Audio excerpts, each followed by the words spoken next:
নতুন কর্মসংস্থানের আশায় প্রতিনিয়ত মালদ্বীপে যাচ্ছেন অসংখ্য বাংলাদেশি। দালালদের কাছে 4 থেকে 5 লাখ টাকা গুনে তারা আসছেন ব্যক্তিগত বা কথিত ফ্রি ভিসা নিয়ে। এসব ভিসার বৈধতা সাধারণত কয়েক মাসের বেশি স্থায়ী হয় না। পরে বসবাসের অনুমতি বাতিল করে একই ভিসায় নতুন কর্মী নিয়োগ দেয় কিছু অসাধু প্রতিষ্ঠান। সাম্প্রতিক অভিযানে মালদ্বীপ সরকার এমন ভিসাদারি পুরনো ও নতুন মিলে 8,609 জনকে কালো তালিকাভুক্ত করে দেশে ফেরত পাঠিয়েছে।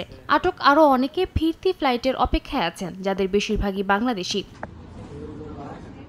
স্থানীয় গণমাধ্যম জানায়, শুধু গত মাসেই মালদ্বীপ সরকার 11,000-এরও বেশি ওয়ার্ক ভিসা ইস্যু করেছে, যার বড় অংশ ছিল বাংলাদেশিদের জন্য। কিন্তু দালাল চক্রের প্ররোচনায় অনেকেই ফ্রি ভিসা নিয়ে মালদ্বীপে পাড়ি জমিয়ে কাজ না পেয়ে অপরাধে জড়িয়ে পড়ছেন। ফলে বৈধ ভিসাধারীরাও শেষ পর্যন্ত অবৈধ হয়ে দেশে ফিরতে বাধ্য হচ্ছেন। সংশ্লিষ্টদের মতে এই বিষয়ে বাংলাদেশ সরকারের কার্যকর পদক্ষেপ নেওয়া জরুরি, যাতে দালালরা আর কাউকে ফ্রি ভিসায় মালদ্বীপে পাঠাতে না পারে। বাংলাদেশ থেকে ভিসা নিয়ে আসতে চান তো তাদেরকে আমি একটাই কথা বলবো, আপনি যদি মালদ্বীপে আসেন অবশ্যই কোম্পানি ভিসা আসবেন, কেউ ফ্রি ভিসা আসবেন না। বাংলাদেশ সরকারের কাছে একটা আকুল আবেদন থাকবে যেন প্রত্যেকটা মানুষ দেশের বাইরে যখন যায় তাদের যেন প্রত্যেকটা ভিসা যাচাই বাছাই করে, মালিকানা সবকিছু ঠিকঠাক করে যেন বাংলাদেশ ইমিগ্রেশনটা ক্রস করে। যেসব প্রবাসী নিয়োগকর্তার প্রতিশ্রুতি অনুযায়ী কাজ পাননি বা সমস্যায় আছেন, তাদের দ্রুত যোগাযোগ করার আহ্বান জানিয়েছে বাংলাদেশ হাই কমিশন। বাংলাদেশ থেকে যারা নতুনভাবে মালদ্বীপে ওয়ার্ক ভিসায় আসবেন বা আসছেন তাদের প্রতি একটি অনুরোধ থাকবে, তারা যেন